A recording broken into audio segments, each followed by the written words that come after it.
बच्चों आज की क्लास में हम लोग प्रश्नावली 4.3 के सवालों को सॉल्व करने वाले हैं। तो चलिए स्टूडेंट हम लोग प्रश्नावली पर चलते हैं और सवालों को सॉल्व करते हैं। स्टूडेंट आप लोग क्वेश्चंस को ध्यान से पढ़िए, इसमें क्या कहा जा रहा है इसको आप लोग पढ़िए और हल करने का प्रयास कीजिए। देखिए इसमें क्या कहा जा रहा है, निम्नलिखित स्थितियों के लिए समीकरण बनाइए और फिर उन्हें हल करके अज्ञात संख्याएं ज्ञात कीजिए। ठीक है स्टूडेंट, हमें यहाँ पर ये जो स्थितियां दी गई हैं इन स्थितियों के लिए क्या करना है स्टूडेंट, समीकरण बनाना है और उसके बाद उस समीकरण को हल करना। तो चलिए हम लोग इस ए नंबर को सॉल्व करते हैं और देखते हैं इसका सॉल्यूशन क्या होगा। तो स्टूडेंट आप लोग इस ए को ध्यान से देखिए, इसमें क्या कहा जा रहा है, एक संख्या के 8 गुने में 4 जोड़िए। हमारे पास कोई संख्या है और जो संख्या है उसका 4 गुने में हमें क्या जोड़ना है, उसके 8 गुने में हमें 4 जोड़ना है और हमको कितना मिला है, 60 मिला। हम मान लेते हैं, माना वह संख्या, लेकिन माना वह संख्या x है। ठीक है, वह संख्या क्या है स्टूडेंट, वह संख्या x है। वह संख्या x है तो प्रश्नानुसार क्या हो जाएगा, देखिए में क्या दिया गया है, प्रश्नानुसार संख्या का 8 गुना, संख्या x है तो x का 8 गुना क्या हो जाएगा स्टूडेंट, x गुणे में 8 और इसमें 4 जोड़िए। ठीक है, इसमें हमने 4 जोड़ा, 4 जोड़ने के बाद हमें क्या प्राप्त हो रहा है, 60 प्राप्त हो रहा है। तो यहाँ पर आप 60 लिख दीजिए और मल्टीप्लाई करिए, x को 8 से मल्टीप्लाई करेंगे, 8x plus 4 is equal to कितना आ गया स्टूडेंट, 60 आ गया। ठीक है, अब यहाँ से आप देख सकते हैं हमें समीकरण बनाना था तो हमने समीकरण बना दिया। चलिए इस समीकरण को हल कर लेते हैं। देखिए यहाँ पर क्या दिया गया है, 8x plus 4 is equal to 60 है ना, तो इस 4 का पक्षांतरण करिए तो 4 हमारा इस तरफ आएगा। देखिए इधर प्लस है तो इधर आएगा माइनस हो जाएगा 60 माइनस 4, 8x बराबर क्या हो जाएगा, आप 60 में से 4 घटाइए तो आ जाएगा 56। यहाँ पर देखिए 8 मल्टीप्लाई के साथ है तो यहाँ पर आएगा भाग के साथ हो जाएगा। ठीक है, 8 एक 8, 8 सते 56। स्टूडेंट यहाँ से आप देख सकते हैं हमारे पास x बराबर क्या आ गया, 7। तो लिखिए अतः समीकरण 8x, लिखिए अतः दी गई स्थिति के लिए समीकरण, दी गई स्थिति के लिए, दी गई स्थिति के लिए समीकरण, दी गई स्थिति के लिए समीकरण 8x plus 4, 8x plus 4 is equal to 60 तथा समीकरण का हल, तथा समीकरण का जो हल है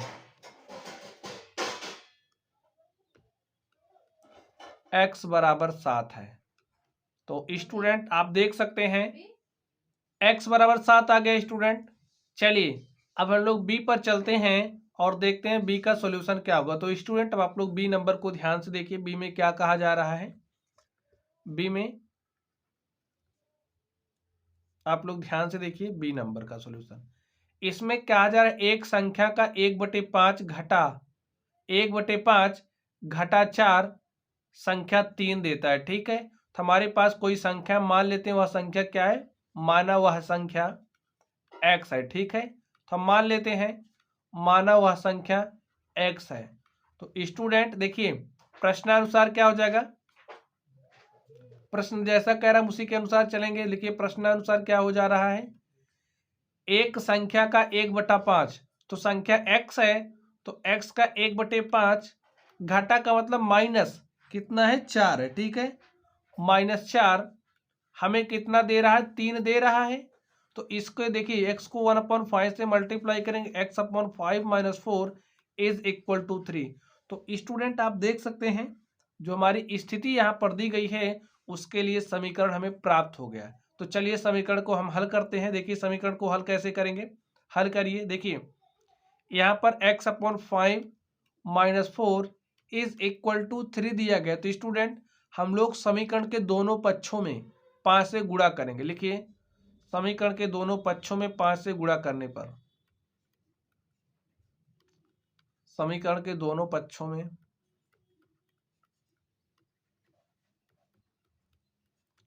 दोनों पक्षों में 5 से गुणा करने पर।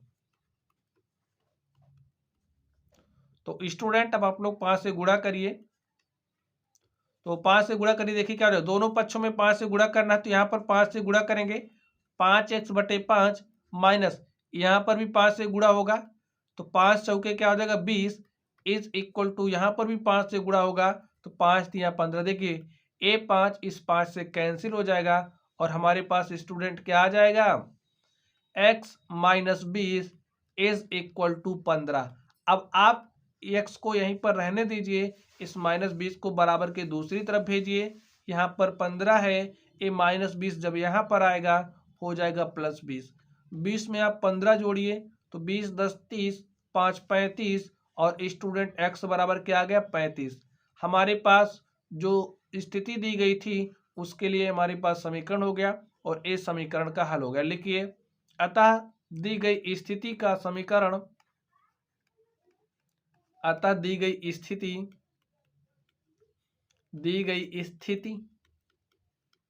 के लिए समीकरण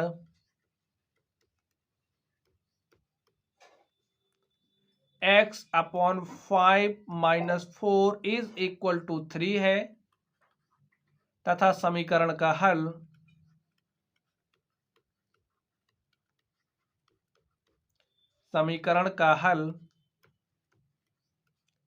x बराबर 35 है। ठीक स्टूडेंट, चलिए अब हम लोग अगले नंबर पर चलते हैं और देखते हैं उसका सॉल्यूशन क्या होगा। तो स्टूडेंट अब आप लोग सी नंबर को ध्यान से देखिए, सी में हमसे क्या बात कहा जा रहा है। अब आप लोग इस सी को देखिए, सॉल्यूशन क्या हो जाएगा इसका। इसमें क्या कहा जा रहा है, यदि मैं किसी संख्या का 3/4 लेकर इसमें 3 जोड़ दूं, संख्या का 3/4 लेकर इसमें 3 जोड़ दूं तो मुझे 21 प्राप्त होता है। किसी संख्या की बात की जा रही है, तो अब हम मान लेते हैं वह संख्या हमारी x है। ठीक है, माना वह संख्या क्या है, माना हुआ संख्या x है। ठीक है, x है। अब प्रश्नानुसार देखिए क्या हो जाएगा, संख्या का 3/4, देखिए संख्या का 3/4, तो संख्या x है और x का 3/4 क्या हो जाएगा 3/4। संख्या के 3/4 को लेकर इसमें 3 जोड़ दूं, तो आप इसमें 3 जोड़ दो और आपको कितना मिल रहा है 21 प्राप्त होता है। ठीक है, तो यहाँ पर हमें 21 मिला। आप हल कर लीजिए, हल करिए, x को 3/4 से मल्टीप्लाई करोगे 3x/4 + 3 is equal to student हमारे पास क्या आ गया 21 आ गया। ठीक है, और यही हमारा क्या हो गया स्टूडेंट, यही हमारा स्थिति के लिए समीकरण हो गया, 3x/4 प्लस में 3 इज इक्वल टू 21। चलिए अब हम लोग इसको हल करते हैं, तो चलिए इसको हल कर लेते हैं। 3x/4 + 3 इज इक्वल टू 21 है। इस 3 को आप उधर भेजिए बराबर के, तो क्या हो जाएगा, देखिए यहाँ पर 3x/4, इस 3 को हमने बराबर के इस तरफ भेजा तो 21, यहाँ पर +3 है तो यहाँ पर आएगा -3 हो जाएगा, और 21 में से आप 3 घटाओगे तो 18 आ गया स्टूडेंट।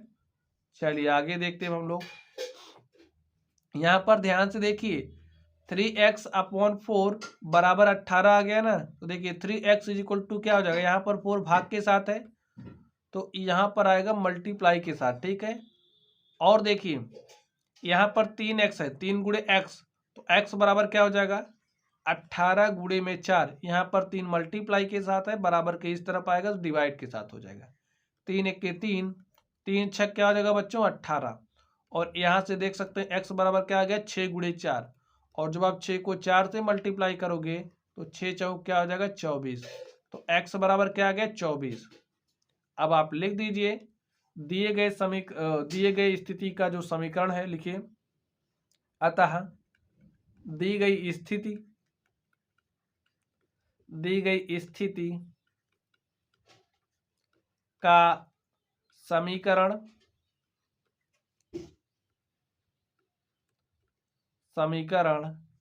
3x अपॉन में 4 प्लस 3 इज इक्वल टू 21 है तथा दिए गए समीकरण का हल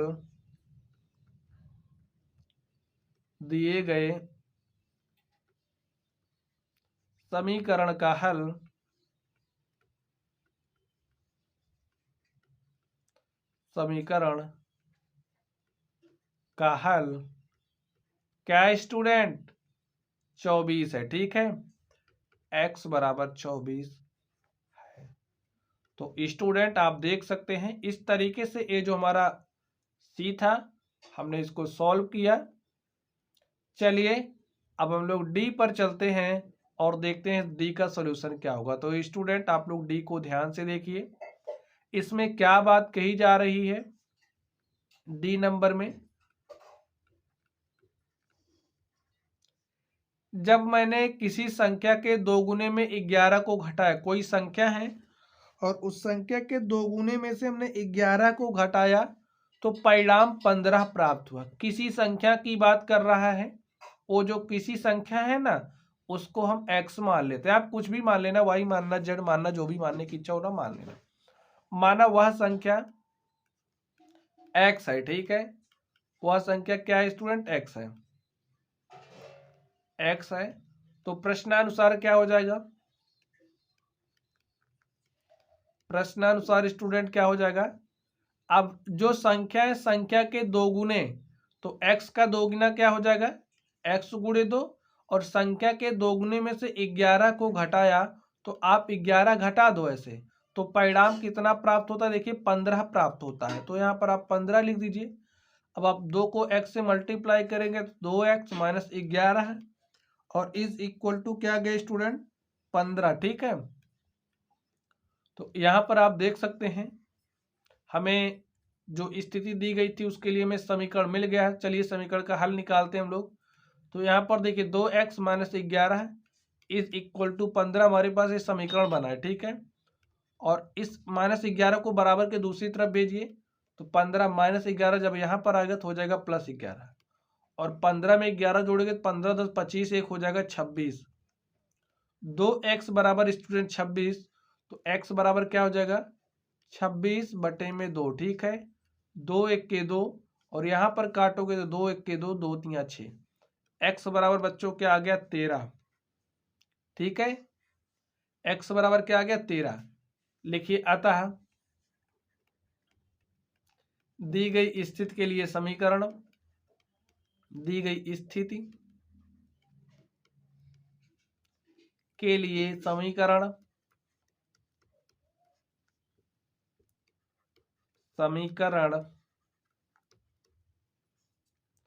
2x minus 11 is equal to 15 है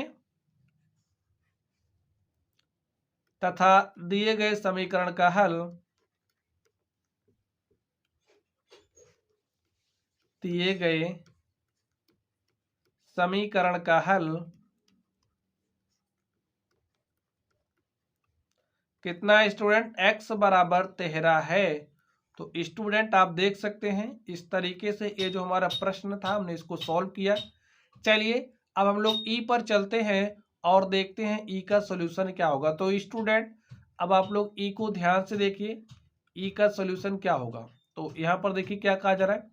मुन्ना ने 50 में से अपनी अभ्यास पुस्तिका की संख्या के तिगुने को घटाया।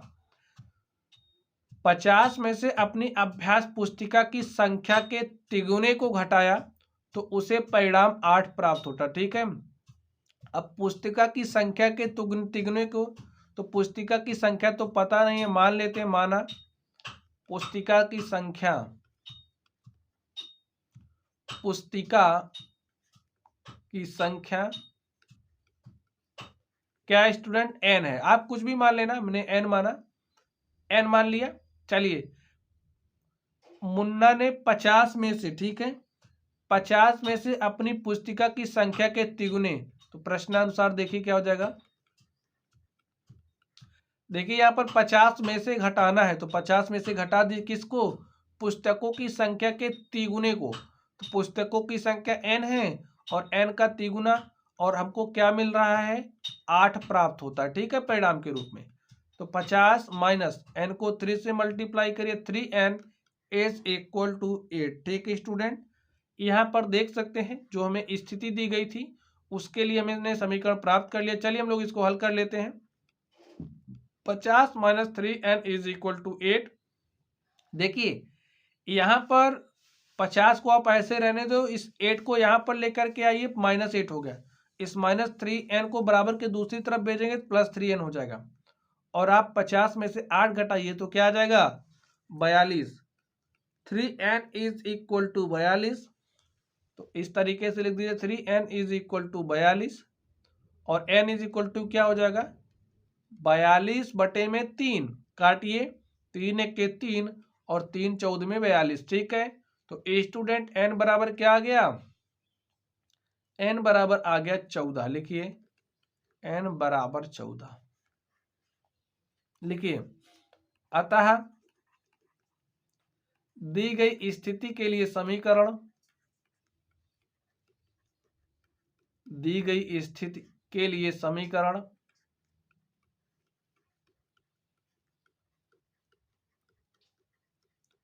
समीकरण 50 माइनस 3x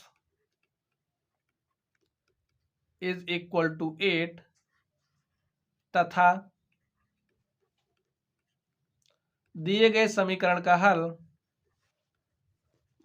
तथा समीकरण का हल लिखिए। ये जो में समीकरण प्राप्त हो उसका हल क्या है, लिखिए तथा समीकरण का हल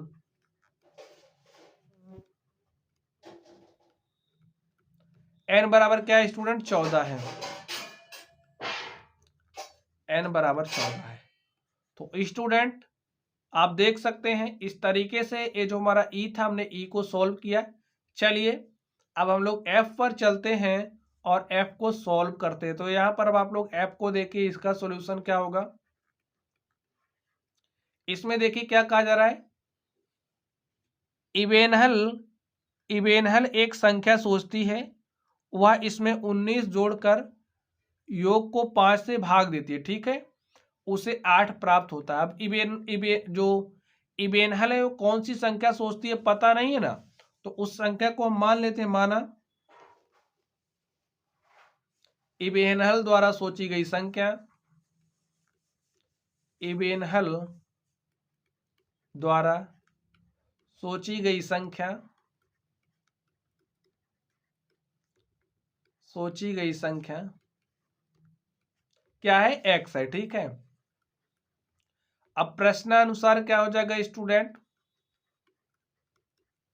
जो स्थिति दी गई इसी के अनुसार देखिए, इबेनल एक संख्या सोचती है, संख्या उसने क्या सोचा, x, वह इसमें 19 जोड़कर, अब जो संख्या है ना उसने सोचा उसमें क्या किया, उसने उसमें 19 जोड़ दिया, जोड़कर योग को 5 से भाग देती है। जो योग प्राप्त हुआ है x में, भाई 19 को आपने जोड़ा तो x + 19 मिला, और जब आपने इसमें 5 से भाग दिया तो 5 से भाग देती है तो उसे 8 प्राप्त होता है, 8 वैसे प्राप्त हो गया। तो जो हमें स्थिति दी गई थी उस स्टूडेंट, उसके लिए ए हमारा क्या हो गया, स्थिति के लिए समीकरण हो गया। चलिए अब हम लोग इस समीकरण को हल करते हैं। अब आप लोग ध्यान से देखिए, यहां ध्यान से देखिए, x + 19/5 इज इक्वल टू 8।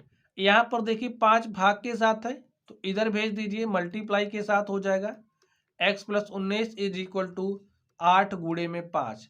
तो बच्चों 8 को 5 से मल्टीप्लाई करोगे तो हो जाएगा 40। x + 19 इज इक्वल टू 40, तो x बराबर क्या हो जाएगा, 40, और यहाँ से +19 को इस तरफ भेजोगे हो जाएगा -19। 40 में से आप 19 घटाइए तो बताइए क्या हो जाएगा, 21। घटा करके देखिए 10 में से 9 घटाओगे 1 आ जाएगा, और यहाँ पर 3 में से 1 घटाओगे तो 2 आ जाएगा। तो स्टूडेंट आप देख सकते हैं जो हमारा x है, x इज इक्वल टू क्या आ गया, 21। लिखिए अतः दी गई स्थिति के लिए समीकरण, दी गई स्थिति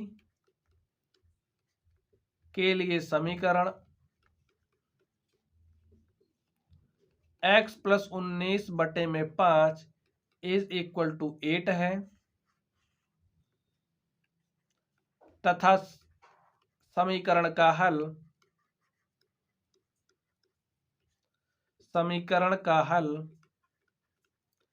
x इज इक्वल टू 21 है। तो स्टूडेंट आप देख सकते हैं हमने f को सॉल्व किया। चलिए हम लोग g पर चलते हैं और देखते हैं g का सॉल्यूशन क्या होगा। तो स्टूडेंट अब आप लोग g को ध्यान से देखिए, इसमें क्या कहा जा रहा है। अनवर एक संख्या सोचता है। अब कौन सी संख्या सोच रहा पता नहीं। यदि वह इस संख्या के 5/2 में से 7 निकाल दे तो परिणाम 23 प्राप्त होता है। ठीक है, चलिए हल करते हैं और देखते हैं इसका सॉल्यूशन क्या होगा। तो ठीक है स्टूडेंट, चलिए मान लेते हैं, माना अनवर द्वारा सोची गई संख्या, अनवर द्वारा सोची गई संख्या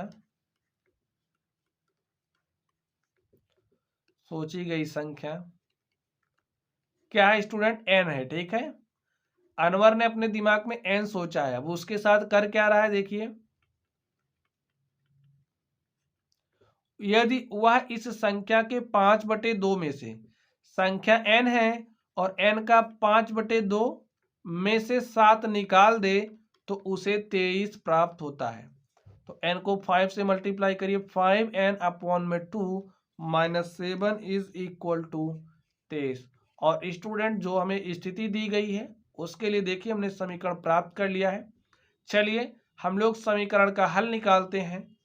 तो यहाँ पर अब आप लोग ध्यान से देखिए समीकरण का हल क्या हो जाएगा। यहाँ पर देखिए 5n/2 - 7 इज इक्वल टू 23 है। यहाँ पर देखिए 5n/2 इज इक्वल टू -7 को इधर भेजिए तो 23 + 7 हो जाएगा, और आप 23 में 7 जोड़ोगे 23 7 30, 5n/2 इज इक्वल टू कितना आ गया 30। ठीक है, अब देखिए 5n बराबर क्या हो जाएगा, 2 को इधर भेजिए हो जाएगा 30 गुणे में 2, और 30 दूनी बच्चों क्या हो जाएगा 60। तो 5n बराबर 60 आ गया। तो n बराबर क्या हो जाएगा 60/5, काट दीजिए 5 के 5, 5 बार में 60, और n बराबर बच्चों क्या आ गया 12। तो जो हमें स्थिति दी गई है उसके लिए जो समीकरण है वो हमें क्या मिला लिखिए। चलिए यहाँ पर लिख देते हैं, लिखिए अतः दी गई स्थिति के लिए समीकरण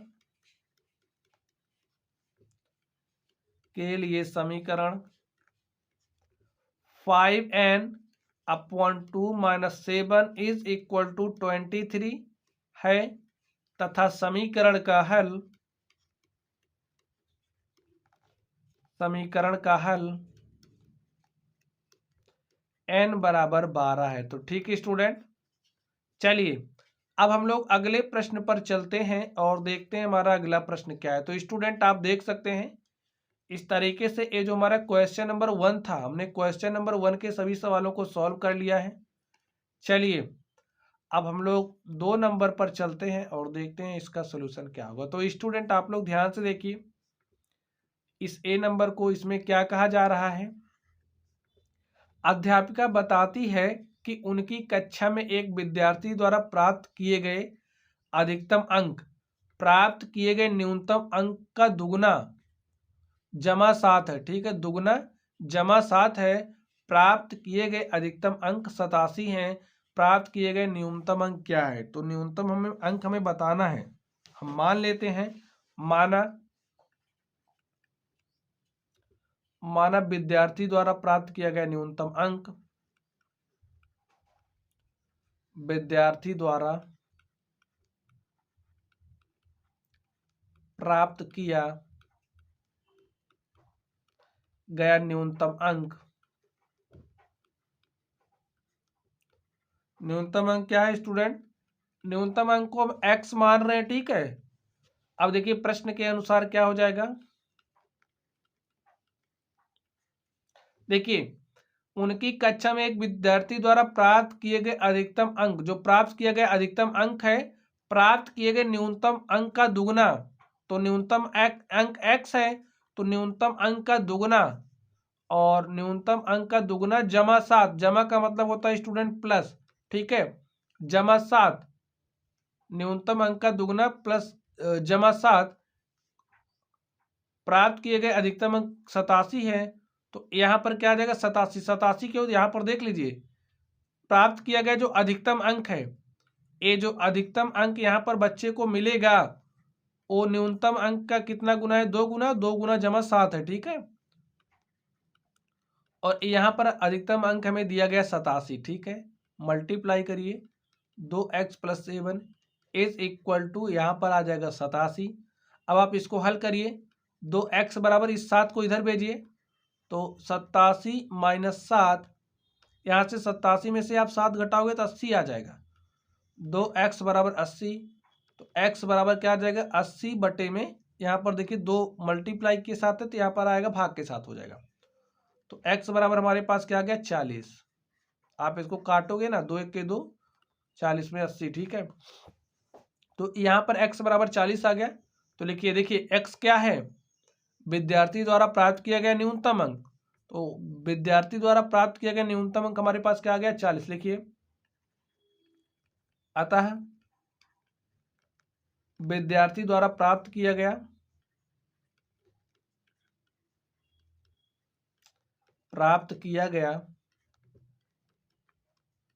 न्यूनतम अंक 40 है, ठीक है स्टूडेंट। चलिए अब हम लोग बी पर चलते हैं और देखते हैं बी का सॉल्यूशन क्या होगा। तो स्टूडेंट आप लोग बी को ध्यान से देखिए, इसमें क्या बात कही जा रही है। किसी समद्विबाहु त्रिभुज में, अब हमारे पास कोई समद्विबाहु त्रिभुज है, समद्विबाहु त्रिभुज स्टूडेंट आप लोग जानते हो, ऐसा त्रिभुज जिसकी दो भुजाएं क्या हो, बराबर हो, तो हमारी ए भुजा बराबर है इसके, ठीक है। चलिए त्रिभुज में आधार कोण बराबर होते हैं, ठीक है, किसी समद्विबाहु त्रिभुज में आधार कोण बराबर होते हैं, तो देखिए यही आधार है, बराबर भुजा के सामने का कोण बराबर होता है ना, तो ए वाला कोण बराबर होगा इस वाले कोण के, ठीक है। आगे देखिए शीर्ष कोण 40 डिग्री है, तो शीर्ष कोण यही होगा, इसका मान कितना दिया है 40 डिग्री। इस त्रिभुज के आधार कोण क्या हैं, यहाँ पर ये जो त्रिभुज आप देख रहे हो इसके आधार कोण की हमें माप बतानी है, तो स्टूडेंट इसको हम मान लेते क्या है x है, अगर ए x है तो ए भी कितना हो जाएगा x हो जाएगा, ठीक है, और ए 40 है, तो हम जानते हैं, लिखिए हम जानते हैं, चलिए मान लेते हैं पहले, नहीं तो आप समझ नहीं पाओगे, हमने समझा दिया। लिखिए माना त्रिभुज का आधार कोण, त्रिभुज का आधार कोण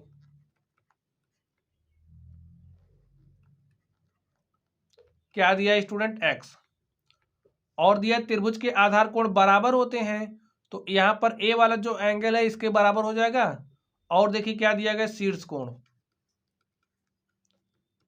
शीर्ष कोण कितना दिया है 40 डिग्री। हम जानते हैं, क्या जानते हैं, लिखिए हम जानते हैं त्रिभुज के तीनों कोणों का मान 80 डिग्री होता है, त्रिभुज के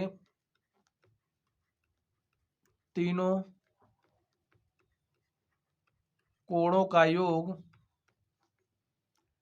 त्रिभुज के तीनों कोणों का योग 180 डिग्री होता है, ठीक स्टूडेंट।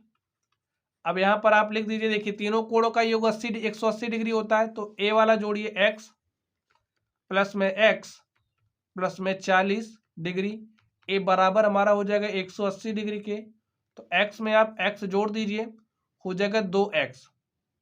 अब इस 40 को इधर भेजिए, तो 180 डिग्री माइनस 40 डिग्री, ठीक है, तो 180 में से आप 40 घटाइए तो क्या आ जाएगा 140 डिग्री, 2x बराबर 140 आ गया, तो यहां पर देखिए x बराबर क्या आएगा, यहां पर 2 मल्टीप्लाई के साथ है तो यहां पर आएगा डिवाइड के साथ हो जाएगा, 2 1 के 2, 2 7 14, 2 0 0, एक्स बराबर क्या आ गया स्टूडेंट 70 डिग्री। ठीक है, यही हमारा आंसर हो गया। तो हमसे क्या पूछा रहा, देखिए त्रिभुज के आधार कोण क्या है, तो त्रिभुज के आधार कोण का मान क्या है स्टूडेंट 70 डिग्री। लिखिए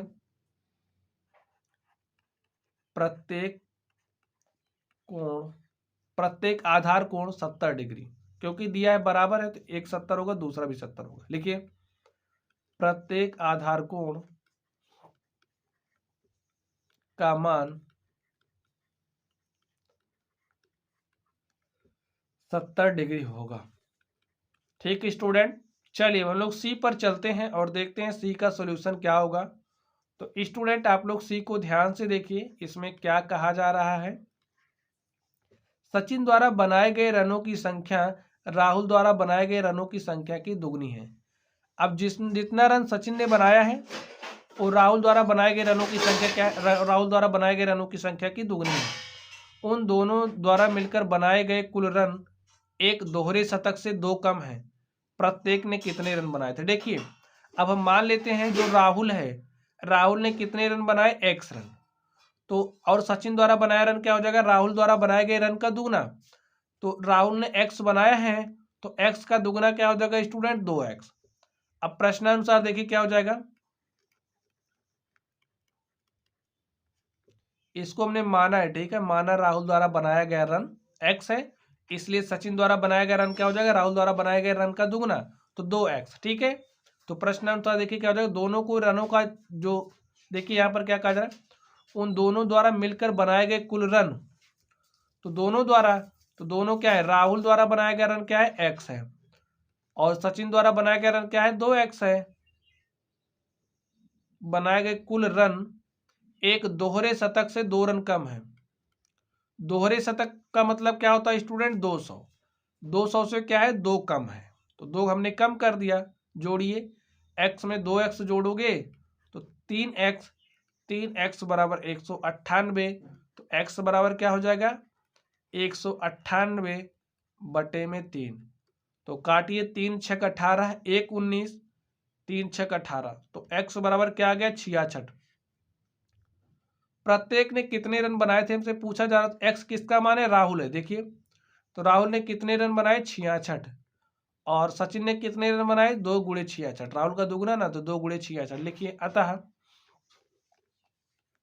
राहुल द्वारा बनाया गया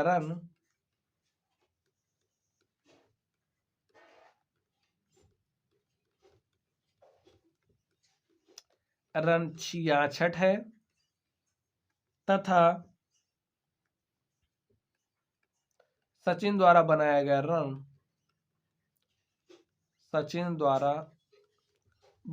गया रन बराबर 2 गुणे में 66। ठीक है स्टूडेंट, और 2 गुणे 66 करोगे कितना आ जाएगा, 2 छंग 12 के 2 हासिल 2 छंग 12 1 13, तो 132 रन। 132 रन सचिन ने बनाए, 66 रन राहुल।